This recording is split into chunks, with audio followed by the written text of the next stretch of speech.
Made a deal, they broke it, probably 10 times, and they killed a lot of people. They killed our people. We are just going forward. We're attacking them tonight. We're taking out all of their capability for anything having to do with the Strait, with the Hormuz Strait. And I think in the end, we will end up just controlling the whole thing. They've been negotiating for 47 years, but nobody's ever hit them militarily. We're hitting them very hard. They made a deal.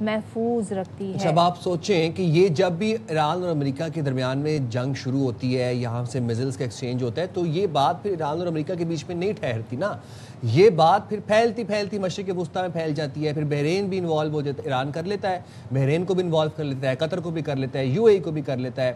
اور یہی Israel, this is what Netanyahu wanted. Iran کا امریکہ کو آبنائے Hormuz میں مداخلت سے روکنے کا اعلان. خاتم الانبیاء ہیڈ کوارٹرز کے ترجمان کرنل ابراہیم ذوالفقاری صاحب ہیں, آپ جانتے ہوں گے. وہ کہتے ہیں کہ امریکہ کی مسلسل جارحیت نے علاقائی سلامتی اور بین الاقوامی تجارت کو خطرے میں ڈال دیا ہے. امریکی فوج نے طے شدہ ایرانی راستوں میں مداخلت کی تو اسے بھرپور جواب دیا جائے گا. خطے کے بعض ملکوں کا امریکہ کے ساتھ تعاون جنگ پھیلنے کے خدشات میں اضافہ کر رہا ہے, اور امریکی فوج کی مدد کرنا ایران کے خلاف جنگ سمجھا جائے گا. اگر تنازع مزید پھیلتا ہے تو جنگ کے شعلے خطے کے تمام ممالک کو اپنی لپیٹ میں لے لیں گے. تو یہ تو بالکل ویسے ہی باتیں ہو رہی ہیں جو ہم نے سیز فائر سے پہلے دیکھی ہیں, تو اس بارے میں بات کر لیتے ہیں. دفاعی تجزیہ کار ایئر کموڈر ریٹائرڈ خالد چشتی صاحب نے جوائن کیا ہے. بہت شکریہ خالد چشتی صاحب جوائن کرنے کے لیے. مجھے ذرا سمجھائیے گا, 3 راتیں ہو گئی ہیں کہ امریکہ کی جانب سے فضائی حملے کیے جا رہے ہیں, دوسری طرف سے یہ بھی دعویٰ امریکہ یہ بھی کر رہا ہے کہ بڑا بھاری نقصان ایران کو ہم پہنچا رہے ہیں. آبنائے ہرمز پر اب صرف بلاکیڈ کی بات نہیں ہو رہی, بلکہ ٹول کون لے گا, فیس کون لے گا, اس کی بھی بات ہو رہی ہے.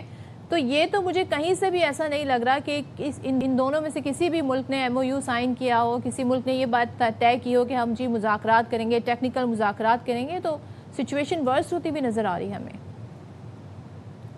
جی بہت شکریہ صدف حسائم, آپ نے انوائٹ کیا.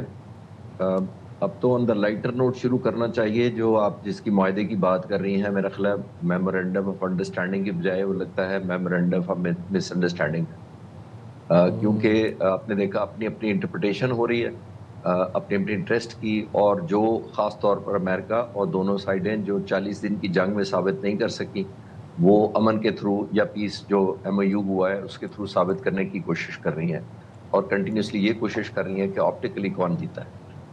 جو ایک ڈائیورجنٹ انٹرسٹ ہے, اس میں کوئی شک نہیں ہے کہ ایران نے سسٹین کیا ہے, نیو فاؤنڈ کانفیڈنس ہے, ایک لیوریج اس کو ملا ہے اسٹریٹ آف ہارموز کا, ایک نیو بارگیننگ چپ مل گئی ہے, ریجنلائز جس طرح اس نے جنگ کو کیا ہے.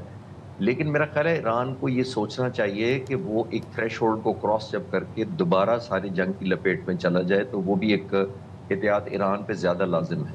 اس کی وجہ یہ ہے کہ اگر زیرو ٹالرنس رکھی, اس کی وجہ سمجھ آتی ہے مجھے کہ اسٹریٹ آف ہارموز پہ کوئی بھی جہاز گزرنے والا وہ نہیں گزرنے دینا چاہتے.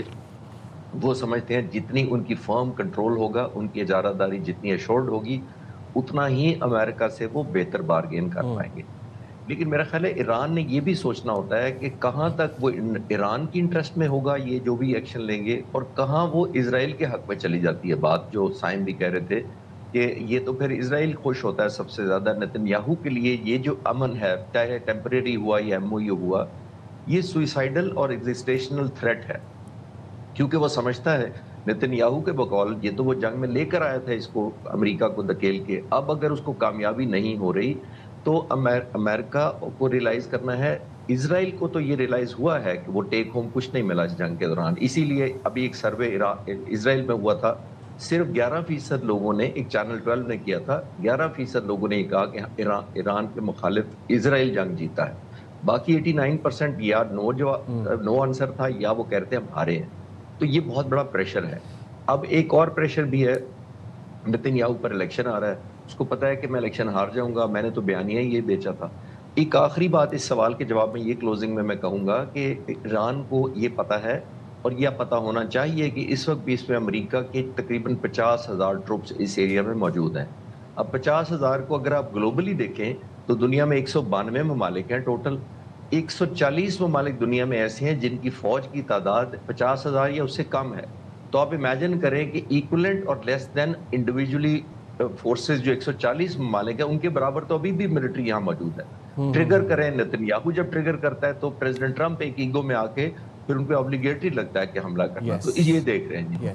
خالد چشتی صاحب, یہ میں آپ سے جاننا چاہ رہا ہوں کہ اب جو ڈونلڈ ٹرمپ نے ایک نیا اعلان کیا ہے کہ وہ جو بھی کارگو ویسل جن بھی ممالک کے اسٹریٹ آف ہارموز سے پاس تھرو کرنا چاہتے ہیں, ان کو امریکہ پروٹیکشن پرووائڈ کرے گا اور اس کی ایک فی ہوگی جو کہ 20% ہوگی. پہلے تو میں آپ سے یہ 20% کا میکینزم سمجھنا چاہتا ہوں کہ یہ کارگو کی جو ویلیو ہوگی اس کا 20% ہوگا, یا پھر جو امریکہ کا جو نیول جو ساری صلاحیت ہے اس کا جو خرچہ ہو رہا ہے جو شپس کا اس ایک اسپیسیفک کارگو ویسل کو پاس تھرو کروانے میں اس کا 20% ہوگا. دوسرا, ایران بھی کسی طور پر آبنائے ہرمز کا کنٹرول چھوڑنے کے لیے تیار نہیں ہے. وہ یہ کہتے ہیں کہ 20% بہت زیادہ بتا دیا ڈونلڈ ٹرمپ نے, ہم اسے کم چارج کریں گے لیکن ٹول تو ہم لیں گے. تو اب سر اسٹریٹ آف ہرمز سے کارگو ویسلز کیسے پاس کریں گے؟ پہلے امریکہ اور ایران کی آپس میں لڑائی ہوگی, پھر وہ جو لڑائی جیتے گا وہ ٹول ٹیکس لے گا اور وہ جہازوں کو نکالے گا وہاں سے. صاحب آپ کو یاد ہوگا کہ جب یہ جنگ کے دوران ایران جو اپنی مرضی سے بحری جہازوں کو آنے جانے دے رہا تھا, اس وقت وہ $2 ملین لے رہا تھا پر شپ لے رہا تھا. $2 ملین اگر آپ اس جنگ سے پہلے نہ بھی جائیں, جب 120, 25 اور 30, 40 یہاں تک ایوریج روزانہ شپس گزرتے تھے جنگ سے پہلے, جب جنگ کے دوران ایران نے ٹول لینا شروع کیا تو ایوریج 50 جہاز گزر رہے تھے. 50 جہازوں کو اگر آپ ایران ابھی تو نہیں لے رہا as part of the MOU, لیکن جب لینا شروع کر دے کسی طریقے سے تو یہ تقریباً $100 ملین روزانہ بنتا ہے, جس کا مطلب ہے $36 بلین ایران کمائے اگر وہ ٹول لینا شروع کر دے. نمبر 1, کیونکہ اسٹریٹ آف ہرمز امریکہ چھڑا نہیں سکا, تو آپ کو یاد ہوگا پہلے بھی اس نے کاؤنٹر بلاکیڈ کر کے بلاکیڈ کو توڑنے کی کوشش کی تھی. یعنی بلاکیڈ ویسے نہیں توڑ سکا تھا, کاؤنٹر بلاکیڈ کیا. ابھی بھی امریکہ وہی کر رہا ہے, اور اگر امریکہ نے یہ کاؤنٹر تھریٹ بھی اسی لیے کیا ہے, اب یہ کاؤنٹر ٹول کر دیا ہے, سمجھے ایک اور سٹیپ اپ کر دیا انہوں نے کہ ہم پہلے اسٹریٹ آف ہرمز چھڑوا نہیں سکے اور ٹول بھی ایران کہہ رہا ہے کہ ہم لیں گے. لیکن میرا خیال یہ ہے کہ یہ ایران ویلیو کے اوپر ہی ہے. جیسے آپ پوچھ رہے ہیں کہ ویلیو کیا ہوگی اس کی شپ کی, اسی پہ ہو رہا تھا تقریباً. دیکھیے کہ اس وقت بھی ایران جو کر رہا تھا دوران MOU, تب بھی وہ اس نے کرو کی ڈیٹیل مانگتا تھا, اس کے نمبر مانگتا تھا, ان کی نیشنلٹی مانگتا تھا, اور ورتھ مانگتا تھا کہ کتنا ہے آپ کا ٹینکر کی ورتھ کیا, اس پہ وہ لگاتا تھا ٹول.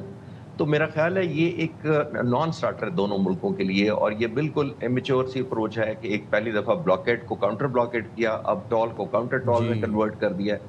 تھن لائن ہے بہت زیادہ. آخری بات وہی ہے کہ ایران کو میرا خیال ہے زیادہ ایک چیلنجنگ سچویشن کا سامنا ضرور ہے. اس میں کوئی شک نہیں ہے کہ ان کی کیجولیٹیز اتنی زیادہ ہوئی ہیں. ابھی جو جنازہ ہوا آیت اللہ خامنہ کا, اس سے ایک نیو فاؤنڈ کانفیڈنس IRGC کو آ گیا ہے. لیکن یہ بڑی تھن لائن ہے کہ کہاں ویلیو ایڈ ہو رہی ہے اور اب کہاں اپنے آپ سارے سچویشن کو ڈی ویلیو کر رہے ہیں. اچھا چشتی صاحب, میں یہ جاننا چاہتی ہوں کہ آبنائے ہرمز کی ہم بات کر رہے ہیں, اور اس کے ہم یہ دیکھ رہے ہیں اس کی بندش کے عالمی معیشت پر بھی اثرات ہیں. یہاں پر ایران امریکہ جو بھی کہیں, اصل محافظ انٹرنیشنل لاء کے حساب سے کون ہے؟ اور دوسرے اسی سوال سے جڑا سوال یہ کہ اب ثالث کوئی رول پلے کر سکیں گے؟ کیونکہ اتنی مشکلوں سے ان دونوں کو بٹھایا تھا, ٹیبل پہ بٹھایا تھا, بات چیت کے لیے بٹھایا تھا, یہ لوگ وہیں پر پھر سے دوبارہ دونوں ملک آ گئے ہیں. اب ان کا کیا کردار رہ جائے گا؟ صدر ٹیکنیکلی جو انٹرنیشنل لا آف سیز ہے اس کے مطابق یہ 12 ناٹیکل مائلز اگر میں 12 کو کنورٹ کروں تو تقریباً 20-22 کلومیٹر سمجھ لیں جو علاقہ ہوتا ہے وہ آپ کا کسی بھی ملک کا ٹیریٹوریل واٹر کہلاتا ہے. ٹیریٹوریل واٹر کا مطلب یہ ہوتا ہے کہ وہاں پہ آپ کی سیکیورٹی آپ کی ذمہ داری ہوتی ہے. اگر کوئی آئل یا منرل نکلے وہ آپ کر سکتے ہیں, اگر کوئی وائلیٹ کرے اور سیبوٹاج یا ٹیررسٹ ایکٹیویٹی کرے وہ آپ کی ٹیریٹوریل ایکٹیویٹی ہوتی ہے. لیکن آپ as per the international law shipping نہیں روک سکتے وہاں سے. پیسفل شپنگ یا پیسفل ایکٹیویٹی کو یا گلوبل ٹریڈ کی یا ہیومینیٹیرین جو نیڈز ہوتی ہیں ان کو آپ انٹرسیپٹ نہیں کر سکتے. یہ انٹرنیشنل لا ہے. یہاں پہ کیونکہ جو چوکنگ پوائنٹ ہے وہ ہارڈلی کوئی 35 کلومیٹر ہے بٹوین عمان اینڈ ایران, تو یہ انٹرنیشنل لا پہ اپلیکیبل اس طرح ہوگا کہ یہاں دونوں نہیں ٹیکنیکلی نہیں رو سکتے. ایسی صورت میں ہوتا یہ ہے کہ وہ پھر بھی اوپن رہے گا, کسی ایک ملک کی اجارہ داری نہیں ہوگی. لیکن جو آپ بھی کہہ رہے تھے, سائم نے بھی انٹروڈکشن میں کہا کہ جی یہ تو پھر پہلے اسٹریٹ آف ہرمز کھلا ہوا تھا, اس کو بند کر کے پھر کھول رہے ہیں اور پھر بند کر کے پھر کھول رہے ہیں, تو یہ کون سی جنگ ہوئی؟ یہ تو ایک نان سٹارٹنگ کہہ لیں یا دیر از نو میتھڈ ان دا میڈنس. تو اس انٹرنیشنل قوانین کے مطابق یہاں دونوں کی ملکوں کی نہیں ہو سکتی. آپ نے نوٹ کیا, اسی لیے ایران عمان کو کنونس کرتا رہتا ہے اور ان سے مذاکرات کرتا ہے کہ ہم دونوں مل کر کریں گے تو ہم تھوڑا سا ہائر پیڈسٹل پہ چلے جائیں گے. لیکن آخری جملہ میں اس پہ یہ کہوں گا کہ مجھے لگتا ہے کہ ایران کو یہ کلیئر ہے کہ وہ لانگ ٹرم نہیں کر سکے گا. اس کو یہ دو چیزیں چاہیے مجھے لگتا ہے. نمبر 1, اس کو پتا ہے کہ گیو اپ اس کو کرنا پڑے گا کسی نہ کسی سٹیج پہ. وہ اس کو بارگیننگ لیوریج کے طور پہ یوز کر رہا ہے. ہاں وہ کر کیوں رہا ہے؟ ایک وہ کر رہا ہے بارگیننگ کے لیے کہ جب میں بارگین بہتر ملے گی, کچھ ساتھ سے جو فریز ہوئے ہیں وہ مل جائیں گے مجھے. اور دوسرا وہ اسٹریٹ آف ہارموز کو as a buffer zone use کرنا چاہتا ہے، جس کا مطلب یہ ہے کہ وہ سمجھتا ہے کہ پورے کے پوری اسٹیٹ آف ہارموز پر میری انٹیمیشن، مجھے اطلاع دیے بغیر، میری کلیئرنس کے بغیر، چاہے ٹول نہ بھی وہ لے، بٹ ایک نامنل سا ایک انٹیمیشن، کلیئرنس اور سرویلنس جو ہے وہ ایران کی ہو، جو بھی شپنگ لائنز گزرے ادھر سے. مجھے لگتا ہے وہ مور آف، جس کو میں نے کہا نا کہ سمبولک کرنا چاہتا ہے اور ایک بفر زون کے طور پہ اس کو ایڈ کرنا چاہتا ہے. اچھا سر، انسانی فطرت یہ ہے کہ وہ ہمیشہ انسان جو ہے وہ ایک سہل راستہ اپناتا ہے. سب سے پہلے آپ نے ہرمز ایک آج سے 3-4 مہینے پہلے تک ایک سہل راستہ تھا، جیسے ابھی آپ نے بھی ذکر کیا کہ لوگ وہاں سے ٹول دے کے ممالک اپنے شپمنٹس گزار رہے تھے. اب وہاں پہ بے حد جو ہے ہم دیکھ رہے ہیں ایک فساد برپا ہوا ہے، مسلسل وہاں پر ایکسچینج ہو رہا ہے، میزلز کا، جہازوں کا نقصان ہو رہا ہے، مال بردار جہاز ہیں وہ ان کو نشانہ بنایا جاتا ہے، اور کنٹریز کا، ممالک کا اچھا خاصا نقصان ہو رہا ہے اس کے اندر. آپ کو لگتا ہے کہ اب سر جوڑ کے سب ممالک بیٹھیں گے اور کوئی آلٹرنیٹ روٹ اپنائیں گے اور پھر اسی آلٹرنیٹ روٹ کو ہی اپنایا جائے گا، اور آپ نے ہرمز جو ہے وہ اتنی یوزفل نہیں رہے گی ان دا ڈیز اور ایئرز ٹو کم؟ جی بہت اچھا سوال ہے، اور جواب ہے ہاں، مختصر، اور اس کی میں تفصیل پیش کر دیتا ہوں. دیکھیے یو اے ای نے آلریڈی فجیرہ، ان کی ایک چھوٹی سی پورٹ ہے before state of Hormuz. That means اگر فجیرہ میں جو انہوں نے بہت زیادہ تیزی سے کام شروع کر دیا، وہ پورٹ ہے جو اسٹیٹ آف ہارموز سے پہلے آتی ہے، جس کا مطلب ہے کہ you a E long term میں میرا خیال ہے 1.5 سے 2 سال انہوں نے بہت ہائی سپیڈ کام ہو رہا ہے اس پہ کام شروع کر دیا ہے. سعودی عرب کی ریڈ سی کی طرف ایک پائپ لائن آلریڈی تھی جو جس میں سے 2 ملین بیرل گزرتا تھا، اس کو 7 ملین بیرل روزانہ پہ لے کے جا رہے ہیں. انہوں نے اس پہ بہت کام شروع کر دیا ہے. دیٹ مینز آلدو وہ باب المندب ہوگا لیکن وہ ریڈ سی کی طرف ہوگا، جو سعودی عرب کو ایڈوانٹیج ہے. تو تمام کے تمام ممالک جو ہیں یہ جو ریجنل ہیں، انہوں نے آلٹرنیٹ کے شروع کر دیا ہے. اور اگر آپ جاپان کو، کوریا کو، چائنا کو اور بڑے ممالک کو دیکھیں تو وہ انہوں نے تمام ایک ایز اے جنگ کہہ لیں، جنگی بنیادوں پر ایک کیمپین شروع کر دی ہے کہ آلٹرنیٹ سورس آف انرجی کی وجہ سے ہم سوئچ کر جائیں، جس کی وجہ سے ہماری ایران اور اسٹیٹ آف ہارموز اور امریکہ اور ان تمام فیکٹرز پر جو ابھی دنیا نے دیکھے اس پہ ڈپینڈنسی کم ہو جائے گی. یہ ایک نیو فاؤنڈ ریئلزم دنیا کے اندر ہے کہ آپ کو آلٹرنیٹ سورس آف انرجی پہ جانا پڑے گا گلوبلی، لیکن جو ریجنل ہے وہ تمام کے تمام ممالک آلٹرنیٹ اپنی سپلائی روٹس اور جوکنگ پوائنٹس اور ڈسٹریبیوشن سینٹرز علیحدہ بنا رہے ہیں. اور چشتی صاحب، ہم جب دیکھ رہے ہیں کہ جواب میں جب ایران اٹیک کرتا ہے تو وہ ان کنٹریز کو بھی نشانہ بناتا ہے، جی سی سی کنٹریز جہاں پر امریکی بیسز موجود ہیں. اب ڈائریکٹ امریکہ پہ تو اٹیک نہیں ہو رہا ہے. ابھی میں تھوڑی دیر پہلے دیکھ رہی تھی متحدہ عرب امارات نے کافی غصے کا بھی اظہار کیا. انہوں نے کہا کہ ہماری سالمیت اور خود مختاری پر اٹیک ہے جس طرح حملے ہو رہے ہیں. یہ ممالک کب تک اس سچویشن کو ویٹ اینڈ واچ والی پالیسی اپنائیں گے؟ کیونکہ پہلے تو پھر بھی ایک یہ سہارا تھا کہ چلے جی ثالث موجود ہیں، چلے جی ثالث مذاکرات کروا رہے ہیں، یہ کوشش ہو رہی ہے، وہ کوشش ہو رہی ہے. اب ثالثوں کی کوشش بھی سامنے آ گئی، ثالثوں نے بڑی محنت بھی کی، یہ بھی آپ نے دیکھ لیا. ایم او یو کے بعد ایم او یو آپ نے کہا خود ہی کہا کہ یہ میمورینڈم آف مس انڈرسٹینڈنگ بن گیا اب تو یہ. تو اب وہ بھی میدان میں آ سکتے ہیں، کتنا برداشت کریں گے وہ لوگ؟ جی صدف، دیکھیے جو پہلا راؤنڈ ہوا نا، دنیا نے تھوڑا سا ایک ایلیمنٹ آف ایکسیپٹیبلٹی مان لیا. ایران کا جو پہلی جنگ ہوئی تھی اس میں یہ مان لیا کہ ایران کے پاس کیونکہ لانگ رینج ہے نہیں، ایران کو جو اپنا ڈیفینڈ کرنا ہے اس کے لیے اسرائیلی ایک ٹارگٹ لیجیٹمیٹ ہے. اور سیکنڈ تھوڑا سا ایک ایلیمنٹ آف ایکسیپٹیبلٹی، میں لیجیٹمیسی اپنے پوائنٹ آف سے، ایران کے پوائنٹ آف سے کہہ رہا ہوں کہ انہوں نے سمجھا کہ ہم لیجیٹمیٹ ہیں ٹارگٹ کرنے میں. لیکن جو ابھی ہو رہا ہے، دیکھیے یہ جو کچھ ٹائم تھا اس کے اندر ایران کو چاہیے تھا کہ وہ ایک کشننگ ڈیولپ کرے، واپس ری گین کرے جو بروکن یا بریچ ٹرسٹ تھا، اس کو ان کی لائلٹی کو گین کرے. اس کی وجہ یہ ہے کہ دیکھیے جب لائلٹی گین کرے گا تو یہ ممالک کمفرٹیبل ہو جائیں گے کہ ایران ہمیں بلی نہیں کرتا، امریکہ یہاں سے چلا جائے. لیکن اگر ایران اس طرح کی اسٹرائکس کرتا رہتا ہے تو اس کا سب سے بڑا نقصان یہ ہے کہ یہ تمام ممالک دوبارہ امریکہ کو رجوع کریں گے، چاہے ان کو پتا ہے کہ امریکہ نہیں ڈیفینڈ کر سکا، اور انڈائریکٹلی وہ اسرائیل کو رجوع کریں گے.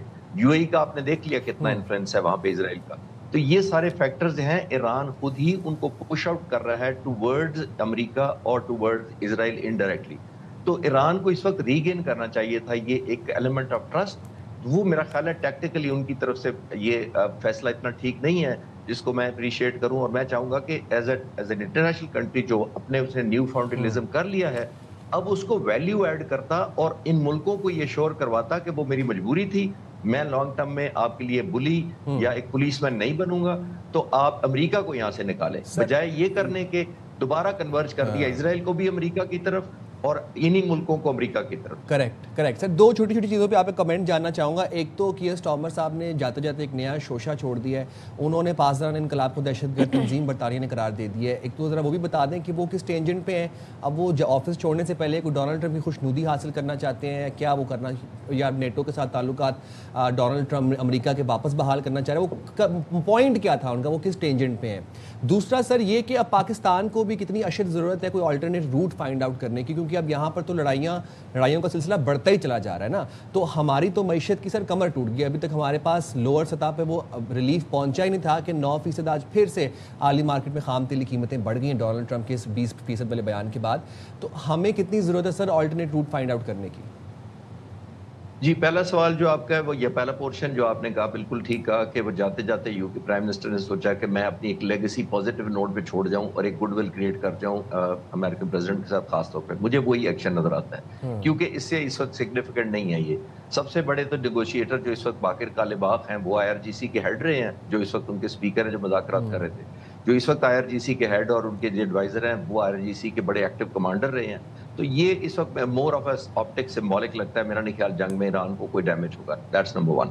نمبر 2 جس کی طرف آپ اشارہ کریں, بالکل آئی تھنک ہائی ٹائم کہ ایون جب جنگ بند ہوئی تھی تو بہت سارے لوگ مجھ سے پوچھتے تھے, یا چینلز پر میں بات کرتا تھا کہ پاکستان کے لیے کیا ہے, تو میں نے کہا تھا کہ ہمیں کوئی بدلے میں نہیں چاہیے, لیکن نیو فاؤنڈ ہمارے جو انفلوئنس ہے دنیا کے اندر کہ ہم پیس میکر ہیں, پیس کنٹریبیوٹنگ ہے. ہمیں ایران کی گیس پائپ لائن جو بچھی تھی جس پہ آلموسٹ ایران نے ہمیں تھریٹ کیا تھا کہ $18 بلین کا میں آپ کو ہرجانہ سو کروں گا, وہ کیا تو نہیں تھا, لیکن اس کو کنٹینویشن ہمیں کرنی چاہیے. نمبر 1 جب بھی پیس ہو وہ نمبر 1 ہونی چاہیے کہ ڈیویڈنڈ پاکستان کے لوگوں کو ضرور ملنے چاہیے. ہم سب سے قریب ہیں دنیا کے اس ملک کے, دنیا میں جس کی تیسرے نمبر پر آئل اور گیس کا ریزرو ہے, اور ہم بینیفٹ نہیں لیتے اس سے.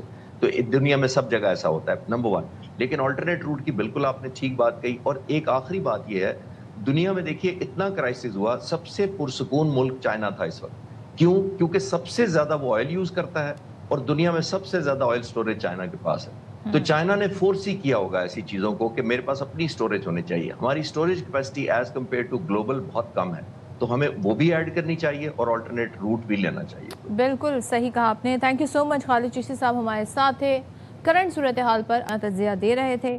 اچھا, بات یہاں پر ہو رہی ہے آئل کی اور پھر ظاہر پرائس بڑھنے کی. اب فائدہ تو اس سے اٹھاتے ہوں گے یقیناً آئل پرائس. ڈونلڈ ٹرمپ کے ایک بیان سے جی مارکیٹ جو ہے وہ اوپر جاتی ہے, ایک بیان سے مارکیٹ نیچے آ جاتی ہے. اب اسی تناظر میں آپ کو بتاتی ہوں جو امیر ممالک ہیں ان کی ایک نئی فہرست سامنے آئی ہے. ہم بھی ہیں اس میں, سن لیں آپ, ابھی اتنا دیکھیں اس میں کیا کیا ہے. اچھا, سوئس بینک کے عالمی مالیاتی ادارے UBS کی گلوبل ویلتھ رپورٹ ہے 2026 کی. یہ بتاتی ہے کہ ایک بالغ فرد کی اوسط دولت کے لحاظ سے, یعنی ایک انڈیویجول ہے, ایڈلٹ ہے, اس کی جو ایک اوسط دولت ہونی چاہیے اس لحاظ سے یہ ایک میٹرکس بنائے گئے ہیں, پیمانہ بنایا گیا ہے. تو سوئٹزرلینڈ پہلے نمبر پر ہے امیر ترین ممالک میں, امریکہ دوسرے نمبر پر ہے, اور لگزمبرگ تیسرے نمبر پر ہے. اچھا, میڈین ویلتھ یعنی کہ اوسط جس کی انکم ہے ایک عام آدمی کی, ایک عام شہری کی, اس لحاظ سے پھر آپ بتا دیں کیا ہے. تو پھر میری بات سنیں, اس لحاظ سے تو ابھی تو ہمارے یہاں پر تو وہ 8,400 والی بات ہی چلے جا رہی ہے. تو اوسط انڈیویجول دولت کی جب بات ہوگی تو پھر ہم تو خیر بہت ہی پیچھے کہیں قطار میں ہیں. بیلجیم, آسٹریلیا, نیوزی لینڈ اور ڈنمارک بھی نمایاں ممالک شامل ہیں اس فہرست میں. رپورٹ میں کہا گیا ہے کہ صرف اوسط دولت کسی ملک کی حقیقی خوشحالی کی مکمل تصویر پیش نہیں کرتی, کیونکہ چند انتہائی امیر افراد مجموعی اوسط کو بڑھا سکتے ہیں. Very correct. اس کے برعکس میڈن ویلتھ یہ ظاہر کرتی ہے کہ دولت معاشرے کے عام شہریوں میں کس حد تک تقسیم ہے. یعنی اصل پیمانہ پہ میڈن ویلتھ ہوئی نا, جو ایک عام شہری کی دولت کے بارے میں بتائے, ورنہ تو جو بلینئرز ہیں, ٹریلینئرز ہیں, ان کے بارے میں تو پھر سب کو ہی پتا ہے, وہ فنگر ٹپس پہ آپ میڈن ویلتھ آئی گیس کی یہ ہے کہ وہ پور ٹو رچ کی ریشو کیا ہے اور ویلتھ کس حد تک ڈیوائیڈ ہوئی ہے. یہ رپورٹ بس یہیں پہ آ کے رک گئی ہے, مطلب اس کے آگے نہیں بتایا انہوں نے. آگے پہ آپ پاکستان کا نام دیکھنا چاہ رہی ہیں؟ میں دیکھ رہی ہوں ہمارا ریجن جو ہے, ہم ایکچولی ہمارے ملک میں 8,400 ماہانہ کمانے والا شخص جو ہے نا وہ غریب نہیں ہے شمار ہوتا. وہ اس سے اوپر اگر 8,500 اگر میں کما لوں گا تو میں امیر ہوں. ٹھیک ہے, تو آپ یہ دولت کی باتیں سوچیں. آپ لوگوں کو جو سبسڈی ہمیں جو ملتی ہے ہم سب کو, وہ 8,400 کی بنیاد پہ ملتی ہے. یعنی اگر آپ اس سے زیادہ کمائیں, 8,500 کما رہے ہیں, تو پھر آپ اس سبسڈی کے مستحق نہیں ہیں. امیر ہیں, دولت مند آدمی ہیں. امیجن پورا مہینہ نکالنا آپ نے. چھوٹی سی بریک لیں گے, حاضر ہوں گے بریک کے بعد. جناب اسٹے دیئر ود اس.